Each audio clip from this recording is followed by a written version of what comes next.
Hello everyone, welcome to Education First Official. So dear kids, कैसे हैं आप सभी? आई होप कि आप सभी ठीक होंगे और जो है अभी आप जो है अपनी PT1 की तैयारी बड़े मन लगाकर कर रहे होंगे। सो बच्चों, आज की इस वीडियो में हम पीएम श्री केंद्रीय विद्यालय संगठन का एक PT1 का पेपर सॉल्व करेंगे। क्लास रहेगी 6th और सब्जेक्ट रहेगा सोशल साइंस। तो आज की इस वीडियो में हम क्लास 6 का सोशल साइंस का पेपर जो है सॉल्व करेंगे, जिसमें लगभग जो हमारे फर्स्ट 4 चैप्टर हैं उनको कवर किया गया 1 टू लेके 4 तक। और टाइम रहेगा 1 आवर 30 मिनट्स। मैक्सिमम मार्क्स रहेंगे 40। यहाँ कुछ इंस्ट्रक्शन दी गई है कि this paper contains 18 question. Second, all the questions are compulsory. ये पेपर 7 सेक्शन में डिवाइड है। Section A B C D E F G, इस तरीके से इसको पेपर को जो है डिवाइड किया गया। पहले जो है ए सेक्शन में 9 क्वेश्चन है, 1 मार्क का हर एक क्वेश्चन है, टोटल 9 मार्क्स हो जाएंगे हमारे यहाँ पर। फिर है सेकंड पार्ट है 2 very short answer based question है, जो कि 4 नंबर के हैं। शॉर्ट नंबर 2 और एक 3 क्वेश्चन जो है शॉर्ट आंसर बेस्ड हैं, लगभग जो ये 10 मार्क्स के हैं। इसके बाद 2 क्वेश्चन ऐसे हैं जो 5 मार्क्स के हैं, ये भी 10 मार्क्स के होंगे और CCT बेस्ड क्वेश्चन है। इसके बाद मैप बेस्ड क्वेश्चन। चलिए पहले सेक्शन से शुरू करते हैं हम, सेक्शन ए, जिसमें MCQ दिए गए। फर्स्ट क्वेश्चन है कि most maps include an arrow mark with the letter N that points towards the direction. देखो, जो मैप होता है, कोई भी मैप मान लीजिए, सपोज दैट हम एक यहाँ पर एक मैप कोई बना रहे हैं, तो उसमें एक एरो होता है इस तरीके से, ठीक है, और उसके ऊपर एन लिखा रहता है। अब वी नो कि जो कोई भी मैप है उसमें 4 डायरेक्शन जरूर होंगी। एक होगी ईस्ट, एक होगी वेस्ट, और एक होगी नॉर्थ, और एक होगी साउथ। तो ये जो एन की तरफ जो एरो लगाया गया है वो डिनोट करता है नॉर्थ डायरेक्शन को, तो इसका आंसर हो जाएगा नॉर्थ। हिंदी में भी दिया गया है, साथ के साथ आप हिंदी में भी पढ़ सकते हैं, हम इंग्लिश में पढ़ते चलेंगे। Second question, what tool might you use first if you are visiting an unfamiliar city and want to find place. यहाँ क्वेश्चन ये है कि यदि आप किसी अनफेमिलियर सिटी में, अनजान शहर में जो है विजिट कर रहे हैं, आपको कोई प्लेस ढूंढना है, ठीक है, तो आप नीचे जो ऑप्शन दिए गए हैं उनमें से किस टूल का यूज करेंगे। अक्सर बच्चों हम आजकल जो है इसमें गूगल मैप यूज करते हैं ना, लेकिन गूगल मैप भी क्या करता है, गूगल मैप में भी आप किसी शहर में जाते हो तो सिटी का मैप खोलते हैं, है ना। तो यहाँ लिखा detailed compass, city guide book, a map of city. तो गूगल मैप में भी बच्चों हम देखेंगे तो हमें पहले ही पूछता है कि आपको किस सिटी में जाना है। तो वो अनफेमिलियर सिटी है जो, वो हमारे को गूगल मैप के थ्रू उस सिटी का मैप शो करती है, ठीक है। यदि आपके पास फोन नहीं है तो आपको उस सिटी का मैप लेकर जाना पड़ेगा, तो इसका आंसर हो जाए सी। नेक्स्ट क्वेश्चन है कि what geographical term is used for similar piece of land that are completely surrounded by water all sides। देखो, यहाँ बात की गई है कि ये एक हिस्सा है, सपोज दैट ये एक हिस्सा है, इसके चारों तरफ पानी है, ठीक है। तो जब कोई भी एक ऐसा लैंड एरिया जिसके चारों ओर पानी होता है, तो उसको हम पेनिनसुला कहते हैं और आइलैंड कहते हैं, कैप्स। देखो, इसमें क्या है कि जो चारों तरफ से कवर्ड होता है उसको कहते हैं हम आइलैंड, ठीक है, आइलैंड्स कहते हैं। पेनिनसुला होता है जो जो लैंड एरिया है, 3 ओर से, फर्स्ट सेकंड एंड थर्ड, 3 ओर से पानी से कवर होता है, उसको कहते हैं पेनिनसुला, और जो चारों तरफ से होता है उसको कहते हैं आइलैंड्स। चलिए अब है, आगे बढ़ते हैं। Which expert studies the human past primarily by excavating and analyzing material remains left behind people। यहाँ ये बात की गई कि लोगों के जाने के बाद जो वहां पर मटेरियल बच गया है ना, मटेरियल्स रिमेन, जो मटेरियल बच गया उसकी स्टडी करता है कोई व्यक्ति, है ना। पास्ट की चीजें हैं, वो खुदाई, एक्सकेवेटिंग का मतलब होता है खुदाई की, और जो है खुदाई करने के बाद जो बच गई चीजें उनका एनालाइज किया, ठीक है। उस व्यक्ति को क्या कहते हैं, कार्टोग्राफर। कार्टोग्राफर को तो बच्चों जो मैप को स्टडी करता है उसको बोलते हैं cartographer. An archaeologist, an astronomer नहीं, एन इकोलॉजिस्ट। इकोलॉजिस्ट तो जो होता है बच्चों वो एनवायरमेंट का स्टडी करता है, ठीक है, एनवायरमेंट। तो इसका आंसर होगा एन आर्कियोलॉजिस्ट। जो पुरातत्वविद, हिंदी में बात करें पुरातत्वविद, पुरानी चीजें जो बच जाती हैं, जैसे हमने अपनी एसएसटी की किताब में पढ़ा इंडस वैली सिविलाइजेशन के बारे में ना, इंडस वैली, ठीक। तो उसमें क्या था कि कैसे उभर के आई इंडस वैली सिविलाइजेशन का, कैसे पता चला, क्योंकि जो आर्कियोलॉजिस्ट थे उन्होंने खुदाई की थी वहां पर और उन्हें ढेर सारे मटेरियल मिले थे। तो इसका आंसर हो जाएगा एन आर्कियोलॉजिस्ट। नेक्स्ट है in historical context what duration of time does the term century typically represent for all people. Century जो रिपीट टर्म है वो ड्यूरेशन दिखाती है बच्चों, 10 ईयर्स, 50 ईयर्स, 500 ईयर्स और 100 ईयर्स। तो इसका आंसर हो जाएगा सेंचुरी जो बनती है वो 100 ईयर्स से मिलकर बनती है। नेक्स्ट चलते हैं। The word Sindhu refers to, Sindhu किसको रेफर करता है? Indus river, Saraswati river, Ganges river and Sutlej. तो इंडस जो वर्ड है बच्चों वो रेफर करता है सिंध को, ठीक है। सिंधु जो है सिंध नदी से संबंधित है। The term Jambu Dwip, Jambu Dwip refers to which tree? Jambu, आप जो वर्ड पढ़ते हैं बच्चों ये जम्बू, ये संस्कृत का वर्ड है, संस्कृत लैंग्वेज। और जम्बू जो वर्ड है वो हिंदी में बोलते हैं जामुन को, ठीक है, जम्बू, ठीक। जैसा कि आजकल हमारे यहाँ पर सीजन भी चल रहा है, जामुन आप देख पाएंगे है ना, अपने घर के आसपास आपको जामुन लगी दिखेंगे, है ना। तो जम्बू द्वीप जो है वो peepal tree, mango, coconut, none of these. तो इसका ऑप्शन हो जाएगा नन ऑफ दीज, क्योंकि इन तीनों से संबंधित नहीं है बल्कि जामुन से संबंधित ये वर्ड है जम्बू द्वीप। नेक्स्ट है who contributes to all the sources of history. History के जो सोर्सेज हैं उनसे कौन जो है, कौन कंट्रीब्यूट करता है? Historians, archaeologists, epigraphists and anthropologists, all of the above. तो इसका आंसर आ जाएगा ऑल ऑफ द अबू, ठीक है। जो हिस्ट्री के जितने भी सोर्स होते हैं उनके लिए जो है उसमें योगदान होता है इतिहासकारों का भी। जो पुरानी चीजों का अध्ययन करते हैं उनको जो है जमीन से खोद कर निकालते हैं उनको बोलते हैं एन आर्कियोलॉजिस्ट, वो भी। और जो एंथ्रोपोलॉजिस्ट है वो भी, ठीक। तो इसका आंसर है ऑल ऑफ द अब। नेक्स्ट क्वेश्चन है कि असर्शन बेस्ड क्वेश्चन है।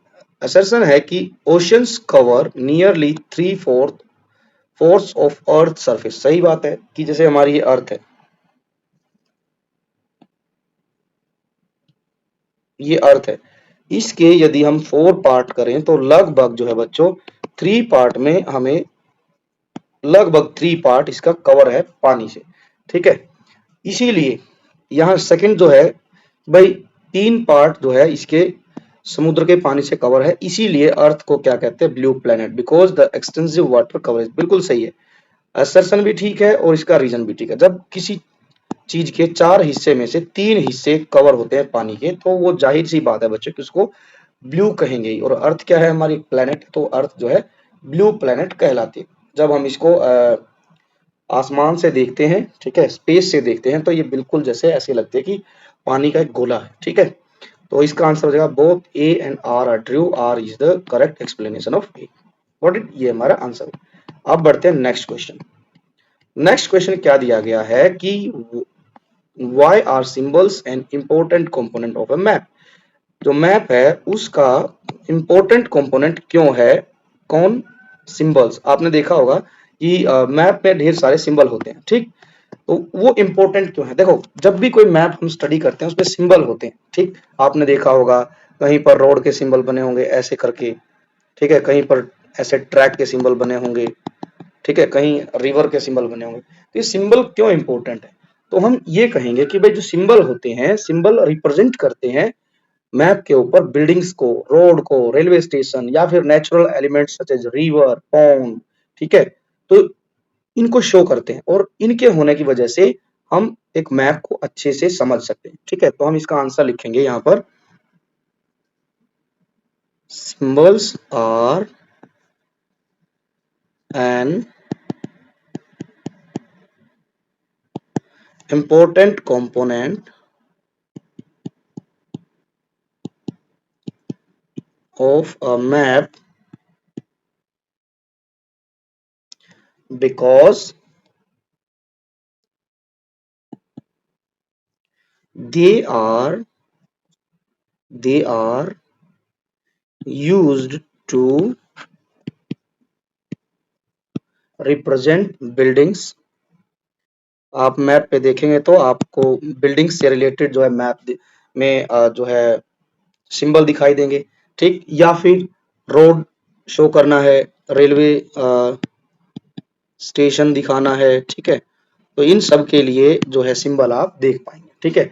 इसके अलावा बात की जाए तो नेचुरल जो है वो भी नेचुरल एलिमेंट है, उनको आप देख सकते हैं। नेचुरल एलिमेंट्स कौन कौन से, such as forest, river and ponds, ठीक है। सिंबल जो है इन सबको दिखाने में हमारी मदद करते हैं। Second thing, very very important thing है, सिंबल क्या करते हैं, मैप पर जो सिंबल होते हैं, symbol make the map symbol make the map more easily to understand। जो मैप होते हैं वो क्या करते हैं, मैप में जो सिंबल होते हैं वो मैप को समझने में हमारी बहुत आसान बना देते हैं ना, आसानी से हम समझ पाते हैं जब सिंबल होते हैं।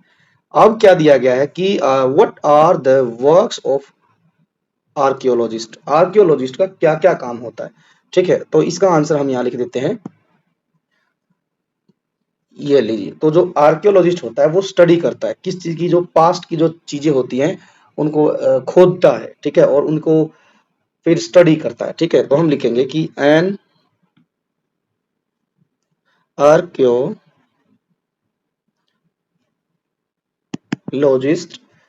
क्या करता है, स्टडी करता है, study the past by digging, है ना, या एक्सकेवेटिंग भी लिख सकते हैं, डिगिंग अप रिमेन्स दैट, जो बच गए, क्या क्या बच जाते हैं, people, plants and animals left behind. जो एनिमल्स के जो कंकाल हैं, प्लांट्स हैं, या फिर जो है पीपल हैं उनके स्केलेटन है वो मिलते हैं, तो उनको स्टडी करते हैं। एक आधा हम एग्जांपल दे देंगे इसमें, सच एज उसको मिल सकते हैं टूल्स, टूल्स मिल गए, कॉइन्स मिल जाएंगे, टॉयज मिल जाएंगे, गॉट इट। और हम कह सकते हैं कि भाई बीड्स मिल जाएंगे, और क्या मिल सकता है, बोन्स मिल जाती हैं, teeth of animals, teeth of animals, और हम कह सकते हैं बर्ड्स। सो दिस वे हम बहुत सारी बातें यहाँ पर लिख सकते हैं। नेक्स्ट क्वेश्चन है कि differentiate B between B C and B CE and B C. ये बच्चों दो टर्म है, मैप मतलब कि हम बात करें जब भी हमें कुछ डेट शो करनी होती है तब हम इनको यूज करते हैं, बी सीई और सीई, क्रिश्चियन एरा और बिफोर क्रिश्चियन एरा, है ना। ये रिलेटेड करते हैं, जीसस क्राइस्ट से रिलेटेड करते हैं, ठीक है। तो एक बार हम जो है ऊपर थोड़ा सा जगह बना लेते हैं सो दैट कि हम अच्छे से इनको समझ सके। जस्ट वेट, दोनों को हम बड़ी आसानी से समझेंगे। बी सी क्या है और सीई क्या है। B CE before Christian era, ठीक है, मतलब कि बिफोर क्रिश्चियन एरा, जब भगवान जो है जीसस क्राइस्ट का जो है जन्म नहीं हुआ था उससे पहले जो डेट लिखते थे उनके साथ लगाते थे बी सी ई, और फिर लगाना शुरू किया सीई, ठीक है, after the birth of Jesus Christ. तो हम यहाँ पर लिखेंगे बी सी ई और जो है सीई। तो हम यहाँ लिखेंगे बी सी की फुल फॉर्म बिफोर, और या कॉमन भी लिख सकते हैं बिफोर कॉमन एरा, ठीक है, और ये है कॉमन एरा। चलिए इंपॉर्टेंट बात है, B C E refers to इसको रेफर करता है। The time period before the birth of Jesus Christ. ठीक है। और कॉमन एरा को हम कहेंगे कि CE refers to the time period from the birth of Jesus Christ. ठीक है। तो क्राइस्ट में बच्चों छोटी सी यहाँ पर आर पहले आएगा, आई पहले बाद में आएगा, तो क्राइस्ट। ठीक है। तो हमने इस तरीके से इसको लिखना था। ये हो गया हमारा क्वेश्चन नंबर 12 का आंसर। अब चलते हैं 13th क्वेश्चन क्या कहता है। 13th क्वेश्चन में लिखा है कि name the 3 types of maps. Maps के 3 टाइप लिखने हैं। सो एज वी नो कि हमने ये पढ़ा है, तो इसमें हम लिखेंगे 3 टाइप्स ऑफ मैप में हम लिखेंगे कि पहले फर्स्ट मैप का टाइप होता है फिजिकल मैप। सेकंड होता है पॉलिटिकल मैप। थर्ड होता है थेमेटिकल मैप। ठीक है। Thematic map. अब देखो फिजिकल मैप में क्या होता है कि हम जो नेचुरल फीचर जो है शो करते हैं। फिजिकल मैप में क्या होता है, मेनली शोज नेचुरल फीचर्स। ठीक है। Like ocean, just wait, mountains,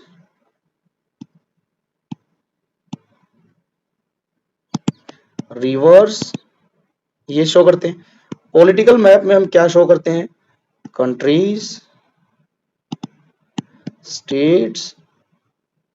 ठीक है, ये शो करते हैं। इसके अलावा हम शहर भी, boundary of countries, states and जो है सिटीज। थेमेटिकल मैप में हम क्या शो करते हैं, जैसे हम रेनफॉल पैटर्न दिखाना है, कोई विशेष जो है इंफॉर्मेशन दिखानी, रेनफॉल पैटर्न्स।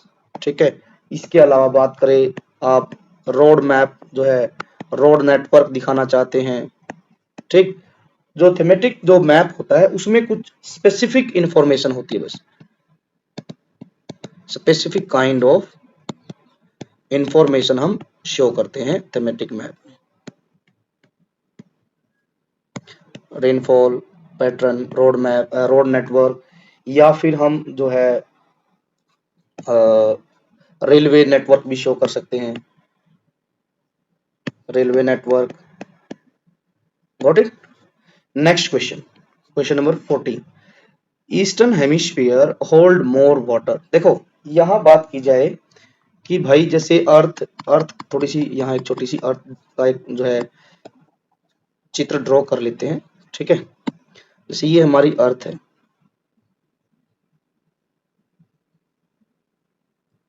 ये जस्ट वेट, थोड़ा सा इस तरीके से हम ले लेते हैं, ये ले लीजिए। ठीक है। अर्थ में क्या है कि आप देखेंगे कि 3 पार्ट में ज्यादा पानी है। ठीक है। इधर में पैसिफिक रीजन है, बीच में इस यहाँ पर आपने देखा होगा ऐसे एंटार्क्टिक है, यहाँ पर भी जो है इंडियन ओशियन है। ठीक। तो यहाँ कह रहा है कि ईस्टर्न हेमिस्फीयर जो है ज्यादा, ये कौन सा है, ये ईस्टर्न हेमिस्फीयर है।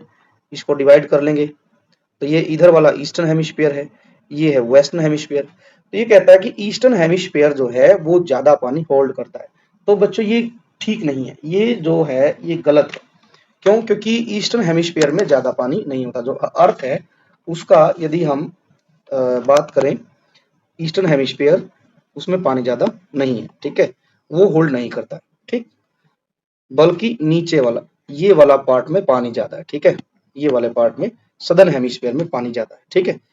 The Greek referred to India as Indoi. हाँ ये ठीक है, ये ठीक है, ये ट्रू है।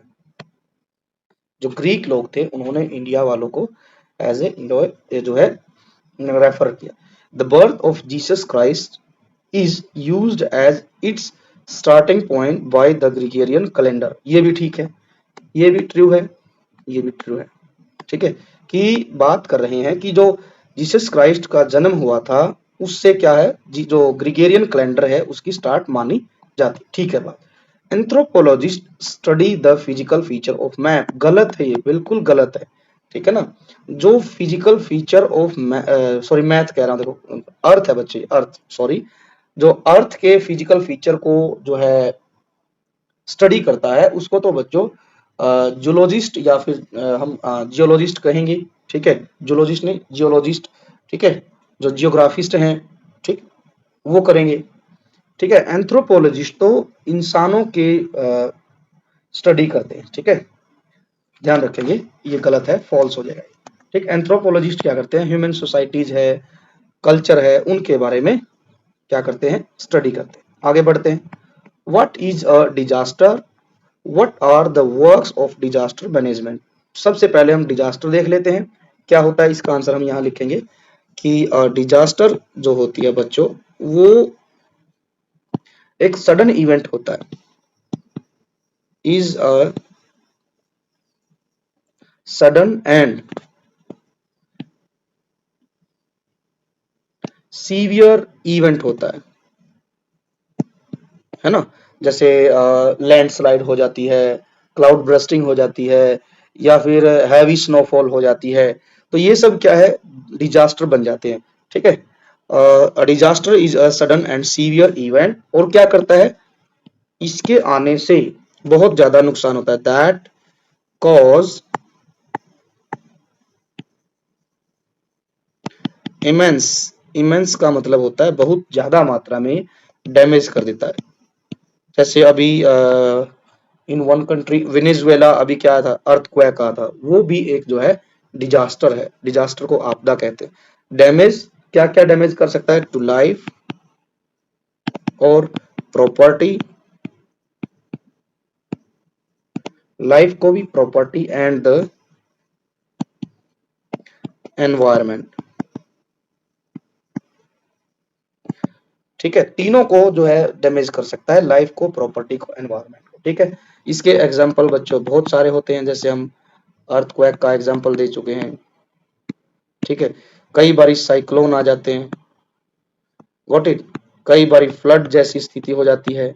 ठीक है, और जो है बात करें, कई जगह पर ड्रॉट हो जाता है, सूखा पड़ जाता है। ठीक, सुनामी आ जाती है, ये सब जो है डिजास्टर के एग्जाम्पल। अब बात करें कि डिजास्टर मैनेजमेंट क्या क्या काम करती है, तो देखो डिजास्टर मैनेजमेंट तीन तरीके से काम करती है।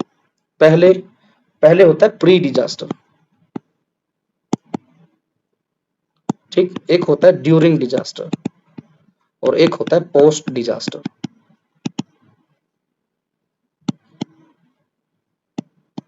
डिजास्टर, ठीक है, प्री डिजास्टर में क्या है कि भाई कोई भी आपदा आने से पहले वहां पर जो है राहत भेजना, जैसे कि हम कह सकते हैं कि भाई कोई सेफ जगह जो है पहले से ही तैयार करना। ठीक है, मान के चलो कहीं पर बाढ़ जैसी स्थिति होगी, फ्लड की स्थिति होगी, तो वहां क्या है, लोगों के लिए फ्लड कैंप लगाने। ठीक है, ये है पहले से ही करके रखे। ड्यूरिंग डिजास्टर क्या होता है कि ड्यूरिंग डिजास्टर में सर्च और रेस्क्यू ऑपरेशन जो है होते हैं। और पोस्ट डिजास्टर क्या होता है कि लोगों तक जो है फूड मटेरियल या फिर मेडिसिन वगैरह पहुंचानी। ठीक है, लोगों के घर बनाने, रोड बनाना, कनेक्टिविटी जब खत्म हो जाती है तो वैसी स्थिति को बोलते हैं पोस्ट डिजास्टर। ठीक है, ये हो गया। अब है give old names of our India and explain it. ठीक है, जरूर करेंगे जी। भारत के लगभग बच्चों 5 नाम थे पुराने, जिनमें से हमारी टेक्स्ट बुक में जो बात की गई है, फर्स्ट वन इज सप्ता सिंधु, सिंधवा, सप्त सिंधवा। ठीक है, सप्त सिंधवा जो आया है बच्चों, वो वर्ड आया है, हम कहेंगे कि इट कम्स फ्रॉम इंडस या सिंधु रिवर, सिंधु रिवर। ठीक है, इंडस रिवर भी लिख सकते हैं। दूसरा जो नाम है बच्चों हमने पढ़ा था टेक्स्ट बुक में जो आया है भारतवर्षा, भारतवर्ष जो नाम आया है ये लिया है बच्चों नेम्ड आफ्टर द किंग भरता, है ना। और कहां पर इसका जिक्र है, मेंशन्ड इन ऋग्वेदा, ऋग्वेद में भारत भरत राजा की बात की गई है, भरत से ही भारतवर्ष बना। थर्ड जम्बू द्वीप, जम्बू जम्बू द्वीप, ठीक है। तो हम लिखेंगे जम्बू द्वीप किससे बना है, ये जो है संस्कृत टर्म है बच्चों, है ना।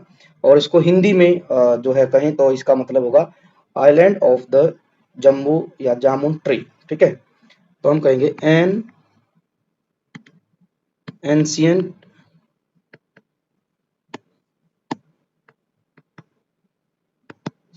एंशियंट संस्कृत टर्म, है ना, translated in translating to the लिखेंगे islands of the jamun tree, 3 हो गए। फिर है बच्चों भारत, और या फिर हम कह लेंगे कि इंडिया, ठीक है। फिफ्थ जो है बच्चों वो है बहुत इंपॉर्टेंट हिंदुस्तान। हिंदुस्तान जो है बच्चों ये 2 वर्डों से बना है, हिंदू प्लस स्थान, ठीक है। हिंदू मतलब हिंदू धर्म है, स्थान मतलब लैंड, तो हम कहेंगे द लैंड ऑफ इंडस, या फिर जो है हिंदूस पीपल, जो इंडिया के लोग हैं उनके लिए इसको यूज किया जाता था। अब बच गया है भारत। भारत बेसिकली बच्चों जो है इंडियन कॉन्टिनेंट के लिए यूज किया जाता था, ठीक है। तो ये होगा generally use for the Indian subcontinent, ठीक, भारत। अब है next question 17th CCT based question है। The prime meridian was fixed at Greenwich, जो प्राइम मेरिडियन है वो फिक्स्ड की गई है at Greenwich, the opposite line of approximately 180 degree longitude is called the international date line। ये ध्यान रखना बच्चों, 180 डिग्री जो longitude है उसको हम क्या कहते हैं, इंटरनेशनल डेट टाइम। और जो ग्रीनविच है उसे हम देते हैं नाम प्राइम मेरिडियन से। As you can see on the map, अब मैप आपने बच्चों देखा ही होगा, ठीक है। ग्रीनविच जो है ब्रिटेन का एक शहर लंदन है वहां से गुजरती है, ठीक है। The +12 and the -12 time zone touch each other at this line. If you cross it by ship or plane, you need to change the date in your watch.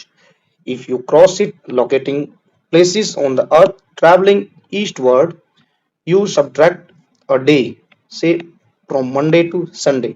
If you cross it traveling westward, मतलब आप यहाँ खड़े हैं map में ऐसे इधर जा रहे हैं, यहाँ आप संडे में हो तो आप यहाँ मंडे काउंट करोगे ईस्टवर्ड, वेस्टवर्ड में आप सैटरडे काउंट करोगे, ठीक है। या फिर you add a day from Monday to Sunday to Monday, ठीक है। एक दिन आगे पीछे हो जाएगा, बस ये ध्यान रखना। जैसे यहाँ लिखा है से मंडे टू संडे, है ना, यहाँ संडे है तो मंडे कहना पड़ेगा, और यहाँ जा रहे हैं तो आपको एक दिन पीछे जाना पड़ेगा, ठीक है। आगे है we said that the international date line is approximately at 180 degree longitude as it deviates in places to avoid dividing some countries into 2 different days। तो ये यहाँ पर जो है एक पैसेज दिया गया, ठीक है। बताया गया ग्रीनविच के बारे में, जो है प्राइम मेरिडियन को जो है फिक्स की गई है ग्रीनविच पर, और हमारे जो इंटरनेशनल डेट टाइम है वो है क्या है 180 डिग्री लॉन्गिट्यूड।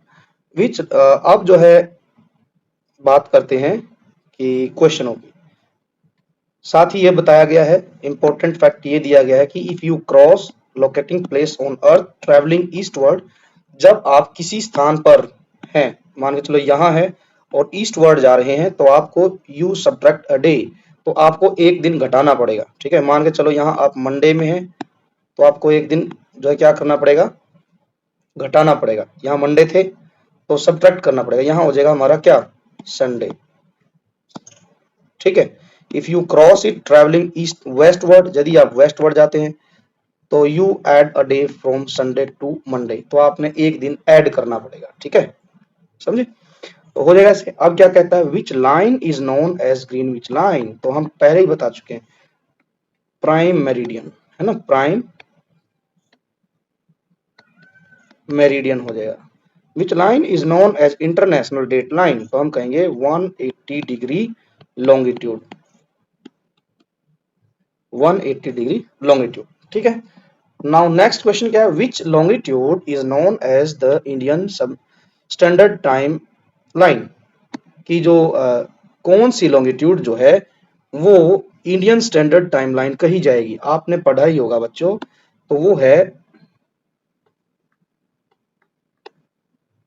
ईस्ट। ठीक है, 82.5 या 82.5 जो है ईस्ट की तरफ।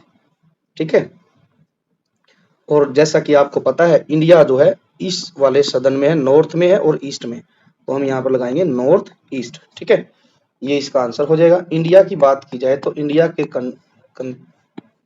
कंसेप्ट में तो हम कहेंगे कि भाई ये हमारी बन जाएगी NE। ठीक है, उत्तर पूर्व में ही, नॉर्थ ईस्ट में, क्योंकि लगभग इंडिया यहाँ पड़ता है, ये नॉर्थ होगी और ये साइड कौन सी होगी, ईस्ट, नॉर्थ ईस्ट में पड़ती है। अब है हमने क्या करना है कि क्वेश्चन 18 में मैप में, वर्ल्ड मैप में हमने इन कंट्री को जो है लोकेट करना। देखो जैसे आप जानते ही हैं बच्चों, हम एक छोटा सा रफली सा एक मैप बना लेते हैं इंडिया का।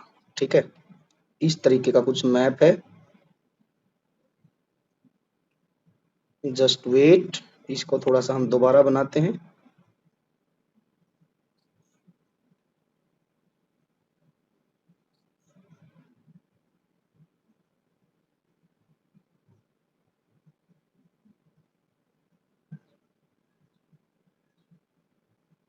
इस तरीके से, अब यहाँ पड़ता है पाकिस्तान।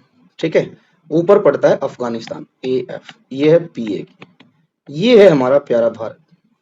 पाकिस्तान से इधर है ईरान, मैप में आप ध्यान से देखेंगे, चाइना यहाँ है।